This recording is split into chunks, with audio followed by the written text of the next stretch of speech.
आज हम एक नया टॉपिक शुरू करेंगे, that is valuation of goodwill and shares. देखिए, शेयर्स तो हम अभी बाद में डिस्कस करेंगे। आज हम स्टार्ट करेंगे वैल्यूएशन ऑफ गुडविल से। सबसे पहले तो क्वेश्चन राइज होता है कि वैल्यूएशन तो बाद की बात है कि गुडविल क्या चीज होती है। अभी मैं आपको एक लेमैन समझ रहा हूं। तो गुडविल का मतलब अगर मैं कहूं तो रेपुटेशन होता है।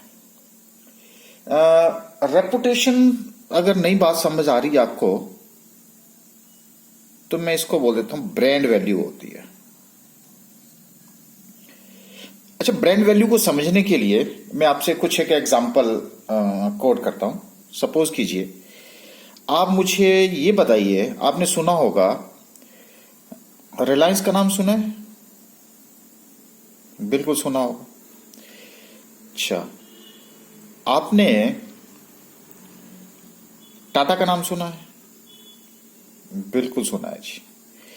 आपने मारुति का नाम सुना होगा? अच्छा, आपने विप्रो का नाम सुना है कभी? ये सारे क्या हैं? ये एक तरह से आप अपने आप में बिरला सुना होगा, ठीक है। चलो और बता देता हूं, अंबुजा सुना होगा। लो थोड़ा और पास आते हैं आपके। ये सारे क्या हैं? ये सारे जो है ना, ये ब्रांड्स हैं। आप इसको कैसे ब्रांड्स कह सकते हैं सर? मैं आपसे क्वेश्चन पूछता हूं, मुझे ये बताइए कि टाटा के मालिक का नाम क्या है? मुझे बताइए विप्रो के मालिक का नाम क्या है? मुझे आप बताइए कि बिरला के मालिक का नाम क्या है? मुझे आप ये बताइए कि अंबुजा के मालिक का नाम पता है क्या है? बताओ कितने कितने आप अंतरात्मा से पूछिए कि आप में से कितने लोगों को पता है कि इनका मालिक कौन है। मुझे लगता है आपको मालिक का नाम पता नहीं होगा कि मालिक कौन है इसका, लेकिन आप इनके ब्रांड से बिल्कुल अवेयर हैं।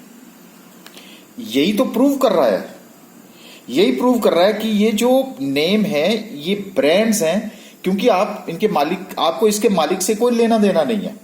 टाटा 100 साल पुरानी कंपनी है, तो आज कौन मालिक है, पहले कौन मालिक था, उससे आपको कोई लेना देना नहीं है। ठीक है जी बात।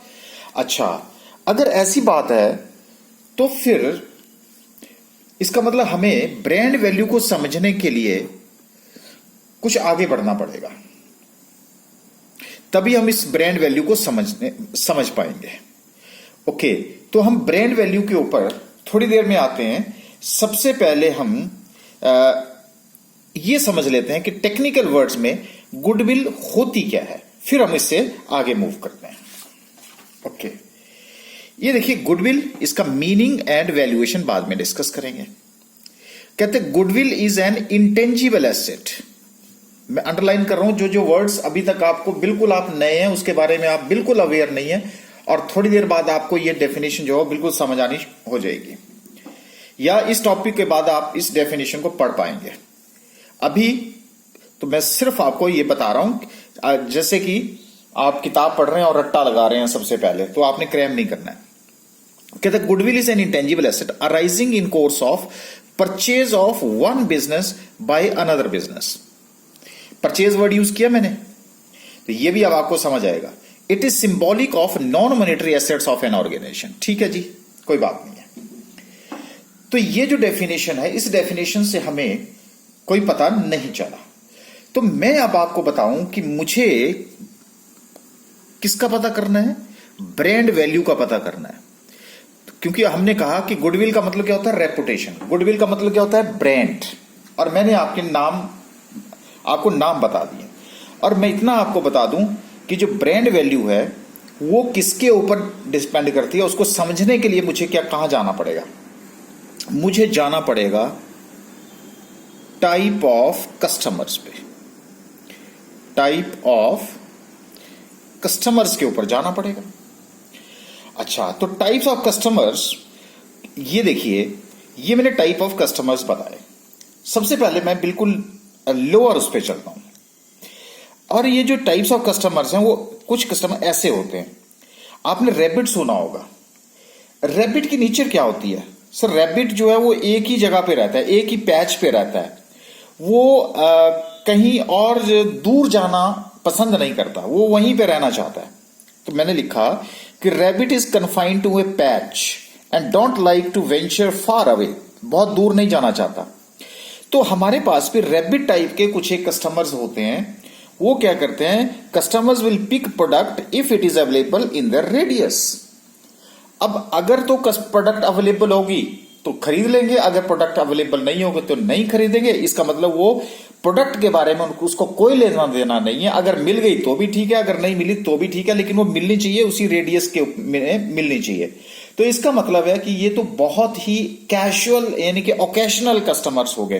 तो अगर ऐसे कस्टमर्स अगर किसी बिजनेस ऑर्गेनाइजेशन को मिल जाएंगे तो उसका जो कस्टमर बेस होगा वो तो बहुत कम होगा, क्योंकि उनको कोई लेना देना नहीं है प्रोडक्ट से, उनको कोई लेना देना नहीं है ब्रांड से, उनको कुछ लेना देना नहीं है। अच्छा, उसके बाद आप जरा रैट की तरफ आ जाइए। बताइए जी, रैट की क्या नेचर होती है? सर रैट जो है वो उसकी नेचर ये होती है, उसको खाने से मतलब होता है। अगर उसको एक घर में खाना मिल गया तो फिर वो दूसरे घर में चला जाएगा, और अगर दूसरे में नहीं मिला तो तीसरे में चला जाएगा, तीसरे में मिला तो चौथे में चला जाएगा। या इसका मतलब है कि ये इस टाइप के जो कस्टमर्स होते हैं वो हमेशा डिससेटिस्फाइड होते हैं, यानी कि वो उछल कूद करते रहते हैं, कभी इधर कभी उधर, कभी इधर कभी उधर। तो इसको हम क्या बोल सकते हैं कि कैजुअल नेचर के कस्टमर्स हैं इनको। ठीक है जी। ना तो ये किसी इनका ब्रांड से मतलब है, ना तो इनका किसी पर्सन से मतलब है, कोई मतलब नहीं है इनको, सिर्फ किससे मतलब है? खाने से इनको मतलब है, और वो जो है हमेशा डिससेटिस्फाइड है। तो मैंने क्या लिखा जी? Rat is migrant. लो जी, here today and gone tomorrow, आज यहां पे हैं, कल पता नहीं कहां होंगे। वल्नरेबल, क्योंकि consumers don't play favourites either in management, personal और ब्रांड। मैंने ये बात करी आपसे, लेकिन पहले हम इस बात को सिंपल वर्ड्स में समझेंगे। ये जो कस्टमर्स हैं, यानी कि जो रेड टाइप के कस्टमर्स होते हैं, वो क्या हैं? अगर कुछ एक कस्टमर्स हैं कि वो आज आ रहा है, मतलब नया customers.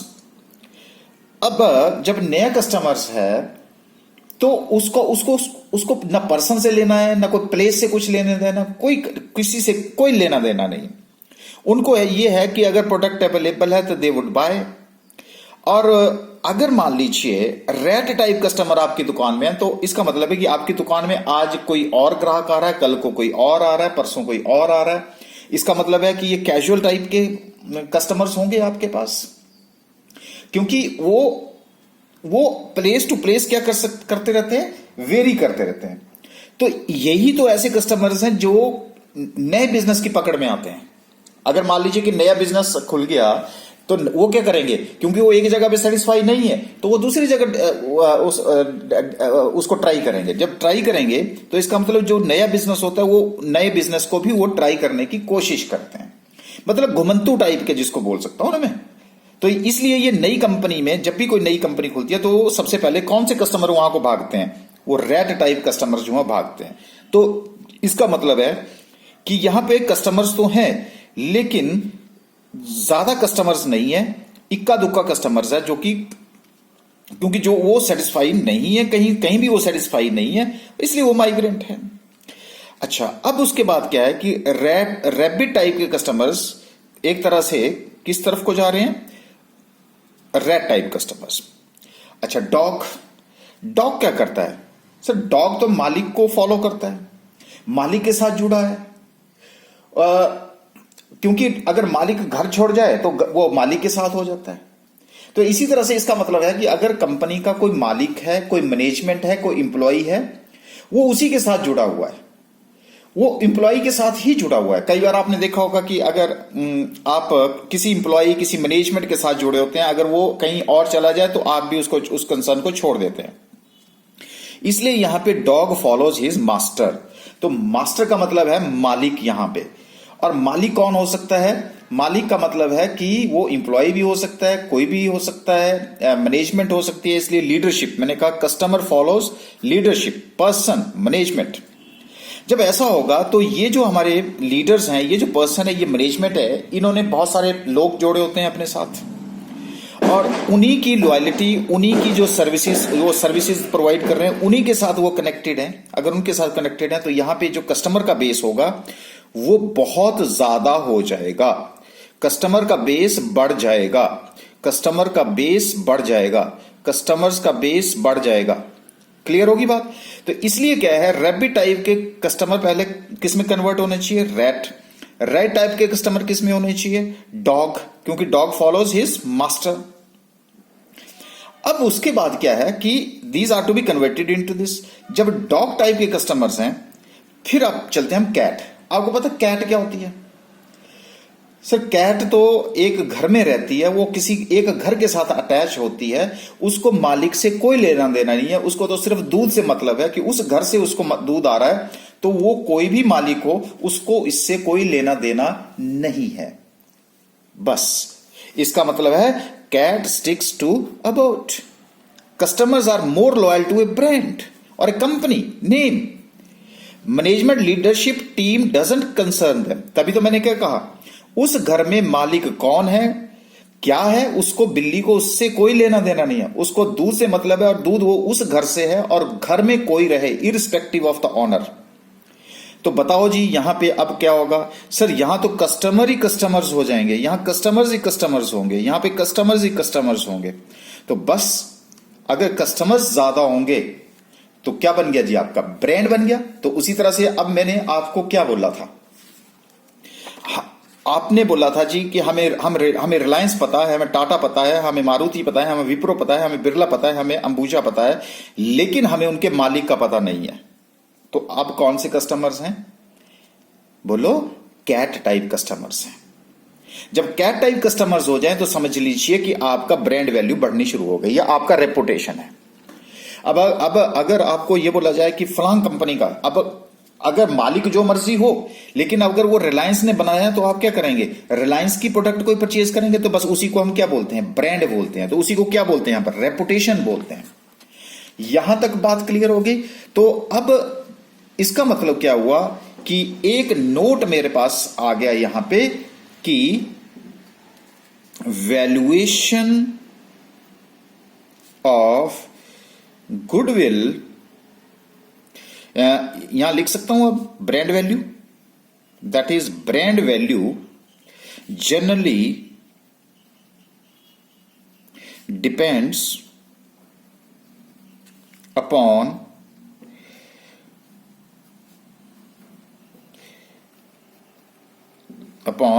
cat type of customers।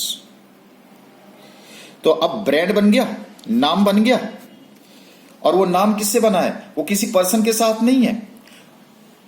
जो रेपुटेशन है वो किसके साथ है? नेम, लीडरशिप से कोई लेना देना नहीं, मालिक से कोई लेना देना नहीं, कुछ नहीं लेना। Customers are more loyal to a brand, क्योंकि कैट स्टिक्स टू ए घर, और वो घर से दूध मिल रहा है उसको, मालिक जो मर्जी हो। तो इसका मतलब है कि जब हम गुडविल की जो ब्रांड वैल्यू है, वो रेपुटेशन जो है वो किस टाइप के कस्टमर्स के ऊपर डिपेंड करता है? कैट टाइप पे। इसका मतलब है क्योंकि यहां पे आप क्या हो जाएंगे? कस्टमर्स बढ़ जाएंगे। तो आप चाहे इस शहर में हो चाहे किसी और शहर में हो, अगर आपको लगता है कि मुझे उसी ब्रांड का प्रोडक्ट खरीदना है, तो आप मालिक नहीं पूछते, आप ब्रांड पूछते हैं। बात क्लियर होगी? इसलिए जो एरो है वो ऊपर की तरफ को क्यों दिया गया? क्योंकि मुझे जो कस्टमर्स चाहिए उसमें जो बेस बढ़ता है वो रैबिट टाइप नहीं है, रेड टाइप नहीं है, डॉग टाइप नहीं है, वो कैट टाइप्स है। जितने ज्यादा कैट टाइप के कस्टमर्स होंगे उतनी ही ज्यादा आपकी ब्रांड वैल्यू होगी। और मैंने आपको बताया कि रैबिट और कैट टाइप के कस्टमर्स की वजह से ही नई कंपनीज जो है वो, न्यू बिजनेस जो है वो एस्टेब्लिश होते हैं। क्यों? अब न्यू बिजनेस क्यों एस्टेब्लिश होते हैं? क्योंकि वो मार्केट में डिससेटिस्फाइड है, वो भटक रहे हैं, उनको ना तो एक तरफ सेटिस्फेक्शन है ना दूसरी तरफ सेटिस्फेक्शन है। तो ये जो नई कंपनीज जब भी खुलती हैं तो सबसे पहले किस टाइप के कस्टमर्स वहां पहुंचते हैं? Red type. जब आपके पास रेड टाइप कस्टमर है तो आप कोशिश करो उसको किस में कन्वर्ट करने की? Dog type. डॉग टाइप के कस्टमर्स को किस में कन्वर्ट करने को? कैट। क्योंकि जब कैट टाइप के कस्टमर्स होंगे तो आपका बेस ज्यादा होगा। अगर बेस ज्यादा होगा तो आपका नाम होगा, और जो नाम होगा तो तभी आपकी ब्रांड वैल्यू होगी। अगर ब्रांड वैल्यू होगी तभी आपकी उस बिजनेस की गुडविल ज्यादा होगी।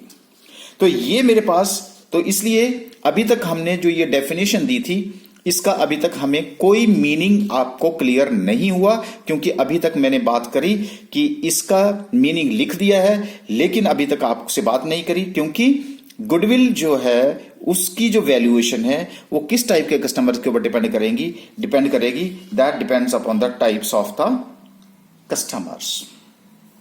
अगर आपको यहां तक बात क्लियर हो गई है तो फिर हम आगे बढ़ेंगे, और वो जो आगे बढ़ेंगे अब हम कंसेप्ट की तरफ को मूव करेंगे। ठीक है जी, okay. So the valuation of goodwill, किसकी बात करेंगे? कंसेप्ट की बात करेंगे। देखो ये चैप्टर इसलिए आपको सिंपल लगता है क्योंकि यहां पे आपको ना तो कोई डेबिट है ना तो क्रेडिट है, इसलिए आपको आसानी से समझ आ जाता है ये। तो चलो मैं एक कोशिश करता हूं। देखिए मेरे पास क्या है, अब आप क्या बोलूं मैं इनको, कंपनीज बोल लूं, ऑर्गेनाइजेशन बोल लूं, शॉप्स बोल लूं, जो मर्जी बोल लो आप, वो आपके ऊपर डिपेंड है। जो समझना है आप समझ लीजिए, क्योंकि मैं तो इसके ऊपर ऑर्गेनाइजेशन वर्ड यूज कर सकता हूं, तो ऑर्गेनाइजेशन में सारे आ जाते हैं। चलो मैं, क्योंकि मैंने आपके साथ ब्रांड वैल्यू की बात करी है, तो इसलिए मैं ये कंपनी समझ लेता हूं इनको। पर ऐसा जरूरी नहीं है कि गुडविल सिर्फ कंपनी की होती है। अब तो किसी भी बिजनेस की, किसी भी ऑर्गेनाइजेशन की गुडविल हो सकती है। देखो अब यहां पे क्या है कि ये मेरा एक नया बिजनेस, तो ये मेरी ऑर्गेनाइजेशन है, ये 1 2 3 4 5 6, ये 6 कंपनीज हैं। इन 6 कंपनीज में क्या है, एक नई कंपनी है और वो अभी तक 1 साल पुरानी कंपनी है। अगर वो मेरे पास अगर 1 साल पुरानी कंपनी है तो उसका प्रॉफिट को कितना अर्न कर रही है, वो प्रॉफिट अर्न कर रही है 3 lakh rupees.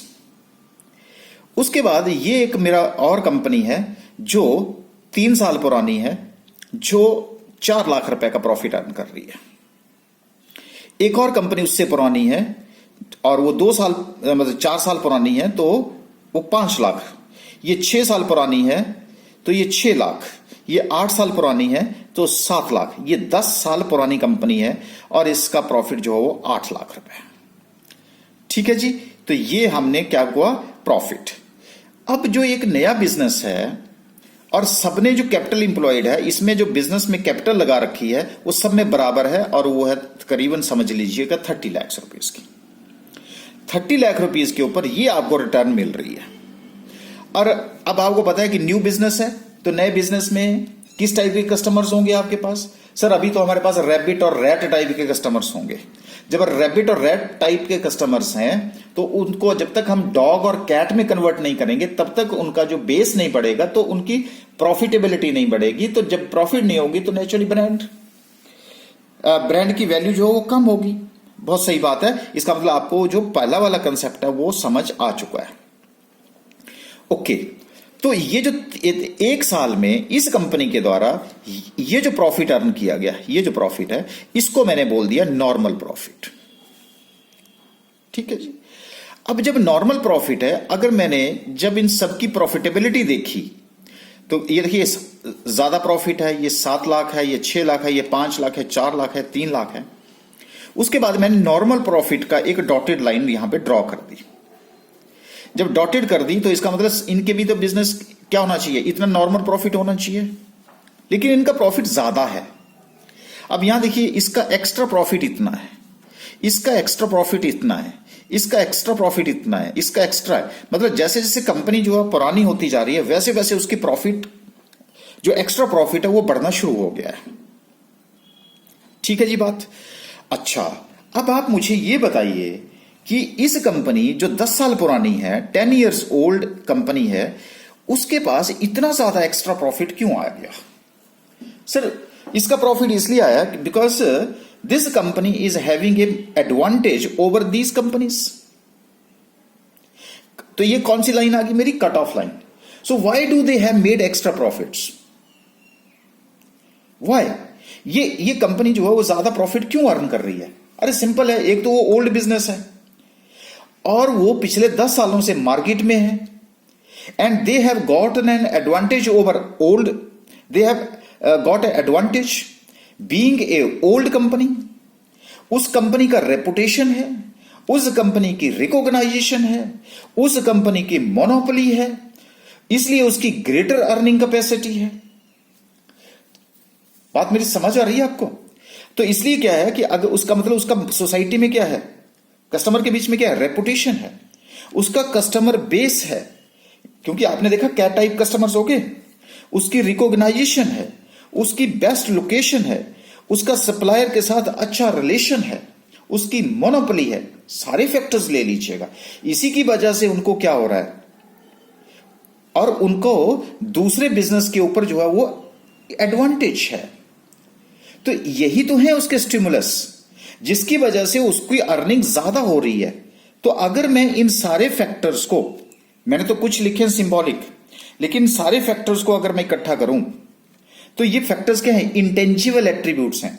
Can you see, can you touch, reputation touch कर सकते हैं आप, रिकॉग्नाइजेशन टच कर सकते हैं, नहीं कर सकते ना, तो इसलिए इसको क्या बोला जाता है, इंटेंजिबल एट्रीब्यूट्स बोल सकते हैं। तो जब मैं इनको क्लब करूंगा, सबको इकट्ठा करूंगा, तो उससे मुझे क्या मिला, एडवांटेज मिला, और वो जो एडवांटेज मुझे मिला उसी की वजह से मेरी अर्निंग जो है वो स्टिमुलेट हो गई, उसी की वजह से जो है मेरा प्रॉफिट बढ़ गया।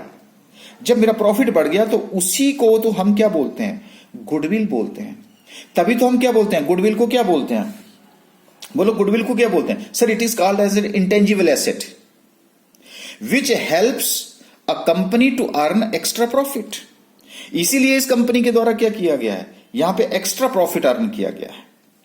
बात क्लियर होगी जी? तो ये जो एडवांटेज है दूसरे बिजनेस के ऊपर, इन्हीं को जब मैं इकट्ठा करूं, जो कि इंटेंजिबल एट्रीब्यूट्स हैं, वही इकट्ठा होकर के क्या बन जाते हैं, गुडविल बन जाते हैं। और वही गुडविल जो है क्या बन गया, ब्रांड वैल्यू बन गया। और ब्रांड वैल्यू किन फैक्टर्स के ऊपर बना, इन्हीं के ऊपर फैक्टर बना जो मैंने आपको पहले बताया, यही बताया ना मैंने आपको। तो और अगर ये बता दिया तो अब हम किस तरफ को मूव करते हैं। तो अब मेरे पास ये जो एक्स्ट्रा प्रॉफिट आया, ये कैसे आया? सर, ये जो एक्स्ट्रा प्रॉफिट हमारे पास आया, ये जो एक्स्ट्रा प्रॉफिट होता है, ये जो एक्स्ट्रा प्रॉफिट होता है, इस प्रॉफिट को हम सुपर प्रॉफिट बोलते हैं। तो एक नई टर्म आपके पास बता रहा हूं मैं आपको, what is this called, super profit. Extra profit means super profit. इस कट ऑफ लाइन से ऊपर का जितना भी एक्स्ट्रा प्रॉफिट है उसको हम क्या बोलते हैं, सुपर प्रॉफिट। और सुपर प्रॉफिट किसके बीच डिफरेंस होता है, profit earn minus normal profit, यानी कि profit earn is greater than normal profit. तो इसने इतना प्रॉफिट अर्न किया, ये इसका कट ऑफ पॉइंट है, तो यहां से लेकर के जो यहां तक का पॉइंट है वो सुपर प्रॉफिट है। यहां इतना सुपर प्रॉफिट है, यहां इतना सुपर प्रॉफिट है, यहां पे इतना सा सुपर प्रॉफिट है, यहां पे इतना सा सुपर प्रॉफिट है। इसके पास बेचारे के पास कोई जो ये जो कंसेप्ट है वो मैंने आपको बता दिया, लेकिन फिर भी मैं इस कंसेप्ट को मैं आपको एक एग्जाम्पल के थ्रू कोशिश करूंगा क्लियर करने की। ओके, तो ये देखिए, अब सपोज कीजिए कि ये आप हैं, ठीक है जी। आपका क्या हुआ कि आप कहीं जा रहे थे और रास्ते में जो है आपकी गाड़ी का ब्रेक डाउन हो गया। जब गाड़ी का ब्रेक डाउन हुआ तो आपको पूछा गया कि मैकेनिक ने कहा कि सर ये तो यहां पे ये आपकी जो बैटरी है वो खराब हो चुकी है, इसकी रिप्लेसमेंट होगी। ओके, तो आपने क्या किया कि उसके ऊपर फेथ ना करके फिर आपने अपने फ्रेंड को पूछा कि यार मुझे ये बताओ कि तेरे शहर में ऐसा कौन सा पर्सन है जिसके पास मैं जाकर के अपनी बैटरी को जो है वो रिप्लेस करा सकूं।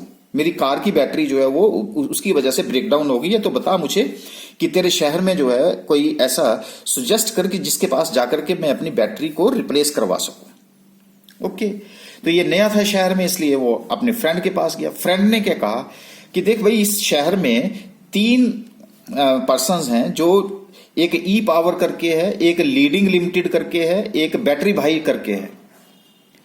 और जो ई पावर है वो एक लोकल ब्रांड बेचता है, और जो लीडिंग लिमिटेड है वो एक्साइड वगैरह की कंपनीज। अब आप बोलेंगे एक्साइड मतलब एकदम से आपका वो एकदम से आ जाता है, अच्छा सुना है। ई पावर, वो बोलेंगे नहीं सुना है। आप बोलेंगे बैटरी भाई, नहीं नहीं, फिर वो आप बोलेंगे कि एमरॉन, ओके।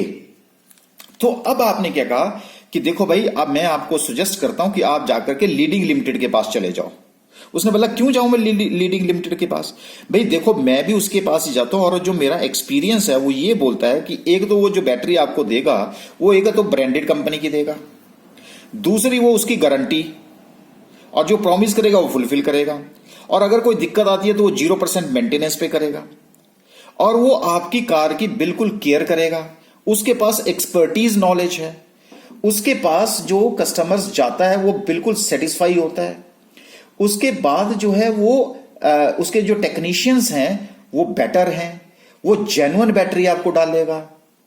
तो इसका मतलब क्या हुआ कि ये इसने जो उसके साथ एक्सपीरियंस हुआ था वो उसने अपने दोस्त के साथ शेयर कर दिया, और जब शेयर कर दिया तो बताइए कि इससे क्या हुआ? इससे उसकी जो वैल्यू है, जो ब्रांड वैल्यू है, जो लॉयल्टी है, जो उसका कस्टमर बेस है, वो बढ़ा कि नहीं बढ़ा? अब जितने कस्टमर्स उसके साथ अटैच हुए कि नहीं हुए? जब अटैच होंगे तो उसकी अर्निंग कैपेसिटी इंक्रीज होगी कि नहीं होगी? और फ्री में उसकी जो है माउंट पब्लिसिटी हो रही है, और जो माउंट पब्लिसिटी है that would also help to generate the profit और नॉट। इसलिए this businessman is having a advantage of business over another. इसके ऊपर भी और इसके ऊपर उसका एडवांटेज है। वो कहता है बैटरी भाई वाला तो है, लेकिन उसके पास वो ब्रांड भी बेचता है, लेकिन वो जो फिट करने वाले हैं, टेक्नीशियन है, वो इतने अच्छे नहीं है, वो एक्सपर्ट नहीं है, इसलिए वो प्रॉब्लम क्रिएट करेंगे। तो ये वाला एक्सपीरियंस आपने उसके साथ क्या कर दिया? शेयर कर दिया। इसका मतलब क्या हुआ कि इस दुकान में अब आपने सजेस्ट किया, उसी तरह से और लोग उसको सजेस्ट करते होंगे, इसलिए उसने guarantee, after sale service, experience staff वगैरह के जो हैं वो उसी ने उसकी रेपुटेशन इंक्रीज कर दी। तो ये सारे फैक्टर्स क्या हैं? इंटेंजिबल फैक्टर्स हैं कि नहीं है? So these are called here as a intangible factors which are increasing its earning capacity. तो जब वो उसने अर्निंग कैपेसिटी होगी तो अब क्या हुआ? इसका मतलब क्या हुआ कि ये जो गुडविल है, अब इस गुडविल जो है किससे हुई? Permanent impression created in the minds of the customers of a particular organisation. तो इसका भी इंप्रेशन इसकी माइंड में है, जिसने आगे फर्दर फ्रेंड को किया, अब आपके साथ बेस्ट एक्सपीरियंस हो, वो आगे उसको शेयर करेगा। अब चाहे वो बोलेगा देखो भाई थोड़ा सा वो कॉस्टली होता है, तो लेकिन आप परवाह नहीं करेंगे। इसलिए व्हाट इज गुडविल? गुडविल का मतलब है यहां पे that is a permanent impression created in the minds of customers of a particular organisation despite high prices. अगर वो सेम प्राइस भी हो तो भी आप उसके ऊपर जो है वो परवाह नहीं मारते, तब भी आप क्या करते हैं? तब भी आप वो काम उससे काम करवाते हैं, क्योंकि उसके जो जितने भी फैक्टर्स हैं, intangible factors, they are good. तो मुझे लगता है कि अब आपको ये क्लियर हो गया होगा कि जितने भी जो प्रॉफिट्स अर्न किए जाते हैं ये कौन से हैं? इंटेंजिबल एट्रीब्यूट्स हैं। ओके, तो अब थोड़ा सा मैं आपको बता दूं, आपने लिखा था goodwill is an intangible asset. लो जी, क्लियर हो गया जी, इंटेंजिबल एसेट। ओके, अच्छा, अब देखो, अब हम आगे बढ़ते हैं टाइप्स ऑफ गुडविल। ओके, देखो जो गुडविल है वो दो तरह की गुडविल होगी। एक होगी परचेज्ड गुडविल और एक होगी सेल्फ जनरेटेड गुडविल। ये देखिए, जो सेल्फ जनरेटेड गुडविल होती है वो क्या चीज होती है? सेल्फ जनरेटेड गुडविल का मतलब होता है business itself earn it over a period of time. और अगर ऐसी गुडविल होगी then it is not recognised in the as per accounting standard. अगर वो अकाउंटिंग स्टैंडर्ड ने उसको रिकॉग्नाइज नहीं किया है, that's why it is not shown in the balance sheet. तो ये हमारी यहां से क्या हो गई? कट हो गई। तो जो सेल्फ जनरेटेड गुडविल है वो यहां पे नहीं आएगी, because it is not recognised by the accounting standard. आप पिछले 50 साल से काम कर रहे हैं और 50 साल से आपका नाम है, आप उसकी वैल्यूएशन करना चाहें तो then valuation is not possible because it is self generated goodwill. तो फिर दूसरी गुडविल कौन सी हुई सर? दूसरी गुडविल होती है परचेज्ड गुडविल। ये परचेज्ड गुडविल क्या होती है? This is a goodwill when the business is purchased by one person from another person. तभी तो परचेज और सेल होगी ना। इसलिए this type of the goodwill is recorded and is recognised as per AS 26, तभी तो that is to be shown in the balance sheet. तो अब हम जो बात कर रहे हैं गुडविल की, जो वैल्यूएशन ऑफ गुडविल की बात करेंगे, वो कौन सी गुडविल की बात करेंगे? परचेज्ड गुडविल की बात करेंगे, ना कि सेल्फ जनरेटेड गुडविल की बात करेंगे। अब मुझे लगता है कि ये वाला पॉइंट भी आपको क्लियर हो गया होगा। अगर पॉइंट क्लियर हो गया है तो मैं फिर दोबारा से डेफिनेशन की तरफ को जाऊंगा। तो क्या बोला जी? Goodwill is an intangible asset arising in course of purchase. लो जी, क्लियर हो गया जी। परचेज, सेल्फ जनरेटेड गुडविल यहां नहीं लेंगे। Purchase of one business by another business, so it is symbolic of non monetary assets of an organisation. तभी तो क्या कहा आपके, हिडन है ना, वो फैक्टर्स है ना वो। तो मुझे लगता है कि अब आपको इसका मीनिंग जो है, डेफिनेशन, अब आपको कोई क्रैम करने की जरूरत नहीं है, अब आपने अंडरस्टैंड कर लिया। ओके, अब हम एक एग्जाम्पल के थ्रू जो है इसको भी क्लियर करने की कोशिश करेंगे कि ये होता कैसे है। ठीक है जी।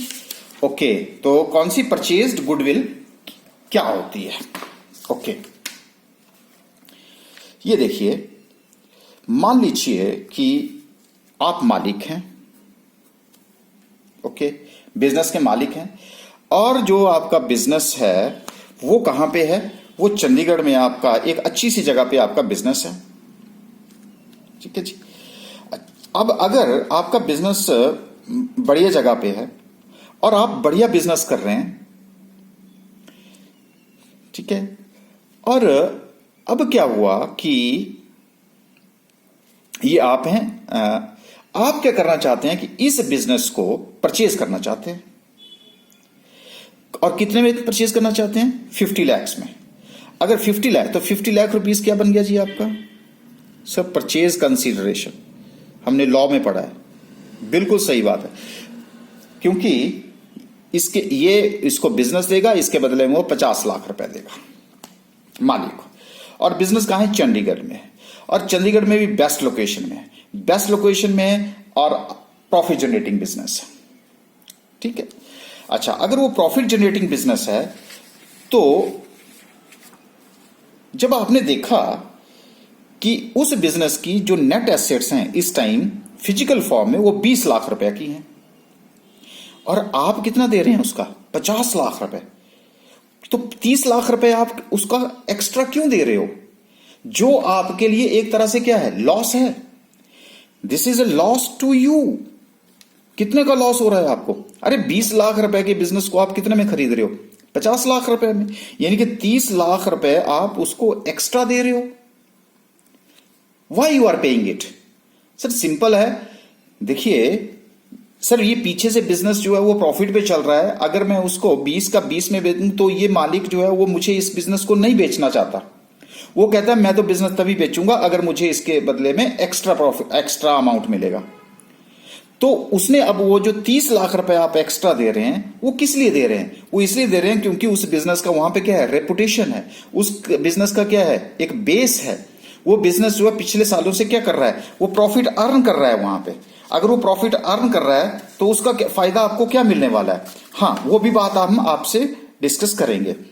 तो इसका मतलब है कि अब जो 30 लाख रुपए आप एक्स्ट्रा दे रहे हैं वो किसके लिए दे रहे हैं? गुडविल के लिए। तो कौन सा बिजनेस हुआ जी? Purchase business. तो अब आपको पता चला कि 20 लाख के बिजनेस को आपने 50 लाख रुपए क्यों दिए? क्योंकि वो अपने रनिंग बिजनेस को, देखिए आपका कोई अगर रनिंग बिजनेस है तो आप उसको बेच पाओगे? प्रॉफिट कर रहा है, नहीं कर रहे ना, तो आप बोलेंगे दिस इज ए कंपनसेशन। तो बस यही बात है। तो मैंने आपको ये बताना था कि परचेज्ड गुडविल परचेज्ड कैसे होती है। So this is the business and this is you, and the net assets of the business are 20 lakh rupees, whereas you are paying it 50 lakh rupees for this, and 30 rupees as a extra money you are paying for this type of the business is to be known here as a goodwill. आप उसके reputation के लिए उसको पैसा दे रहे हैं। अच्छा, तो ये सर ये होता कैसे है, ये काम कैसे होता है? हाँ, ये मैं आपसे शेयर कर लेता हूं। इसी बिजनेस की मैं बात आपको शेयर करता हूं। ये देखिए,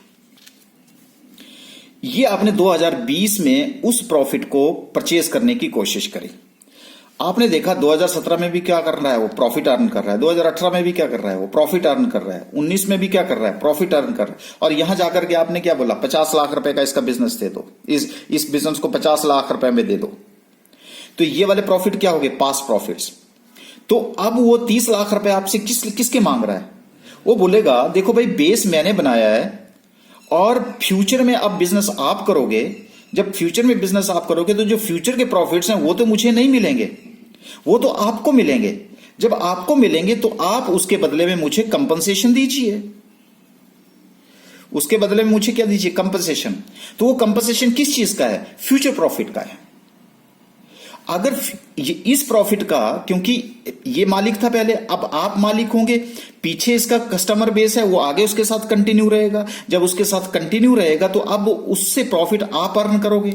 जब आप अर्न करोगे तो नेचुरली वो क्या होगा, उसके बदले में आपसे कंपनसेशन मांगेगा, और this is the compensation for the future profits. तो because future profits will go to you, not to the owner, so that's why the extra payment which is to be made for the future profits on the basis of past profit. तभी तो मैंने बोला कि ये profit making business है, कौन बेचता है, कोई नहीं बेचता। और ये क्या है, फ्यूचर प्रॉफिट। और फ्यूचर प्रॉफिट के लिए वो कंपनसेशन आपसे मांगेगा। अगर कंपनसेशन मांगता है तो उसी को तो हम क्या बोलते हैं, this is due to the goodwill of business, this is only due to the goodwill of the business. हाँ जी बोलियो, यहां तक भी क्लियर होगी बात आपकी कि what is to be known here as, how it works, why this is to be known here as a compensation. Okay, अगर आपको ये बातें क्लियर हो गई हैं तो अब हम चलते हैं गुडविल की वैल्यूएशन करने के लिए। What are the methods for the valuation of the goodwill. देखिए, अगर मैं आपको यहां पे फॉर्मूले लिख देता तो आपको लगता कि हो ये तो बहुत टफ चैप्टर है, इसलिए मैं अभी आपको इसको चैप्टर को सिंपल ही रहने देना चाहता हूं, इसको टफ नहीं बनाना चाहता। अब हम चलेंगे वैल्यूएशन ऑफ गुडविल की। परचेज बिजनेस है, सब बातें क्लियर हैं, गुडविल क्या है, क्या चीज होती है। तो गुडविल को वैल्यू करने के लिए हमारे पास 4 मेथड होते हैं। एक होता है एवरेज प्रॉफिट मेथड, एक होता है super profit method, super profit थोड़ा सा जाना भी आपने, एक होता है कैपिटलाइजेशन मेथड, और एक होता है एनओटी मेथड। देखिए, एवरेज प्रॉफिट मेथड में जहां पे आपके प्रॉफिट में ज्यादा उतार चढ़ाव होते हैं वहां हम वेटेड एवरेज लगा देते हैं, और जहां नहीं होता वहां हम सिंपल एवरेज लगा देते हैं। इसमें हम थोड़ी सी अगर मॉडिफिकेशन करेंगे तो हमारे पास सुपर प्रॉफिट मेथड आ जाता है। अगर हम दोनों को कंबाइन करके अगर उसमें थोड़ी सी मॉडिफिकेशन करेंगे तो हमारे पास कैपिटलाइजेशन मेथड आ जाता है। और जो कैपिटलाइजेशन मेथड है वो 2 फैक्टर के ऊपर डिपेंड करता है, एक कैपिटलाइजेशन ऑफ एवरेज प्रॉफिट और एक कैपिटलाइजेशन ऑफ सुपर प्रॉफिट। देख लो, इसी के नाम से आ रहा है कि नहीं, ये एवरेज यहां से लिया, ये सब। तभी मैंने बोला दोनों को कंबाइन करके थोड़ी सी और कुछ नमक मिर्च लगा देंगे, एडिशन कुछ कर देंगे, तो आपके पास कौन सा मेथड आ जाएगा, कैपिटलाइजेशन। और एनओडी मेथड सबसे सिंपल मेथड होता है। और यही मेथड्स हैं जहां से हमारे फार्मूले क्रिएट होंगे, और वो फार्मूले अप्लाई करके हम गुडविल की वैल्यूएशन करेंगे, जिनको हम बुक्स ऑफ अकाउंट्स में लेके जाएंगे।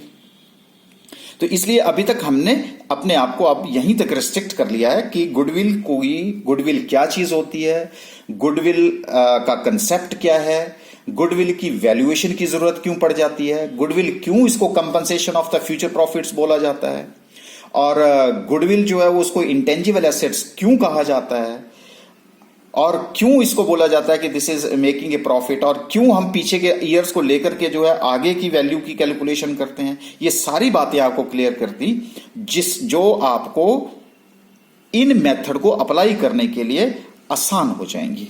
तो अब हम जब भी हम नेक्स्ट लेक्चर आपको डिलीवर करेंगे उससे पहले आप बुक्स भी पढ़ेंगे, थ्योरी भी इसकी पढ़ेंगे, जो मैंने कंसेप्ट आपको बताया इसका रिवीजन भी करेंगे, और रिवीजन करने के बाद फिर आप दोबारा से अब हम नेक्स्ट लेक्चर में आपको मिलेंगे, जिसमें हम ये सारे जितने भी मेथड्स हैं उनकी डिस्कशन करेंगे और फार्मूले क्रिएट करेंगे और वैल्यूएशन, गुडविल की वैल्यूएशन करेंगे। तो अब फार्मूले कैसे क्रिएट करने हैं, 1 by 1 we will discuss these all the methods.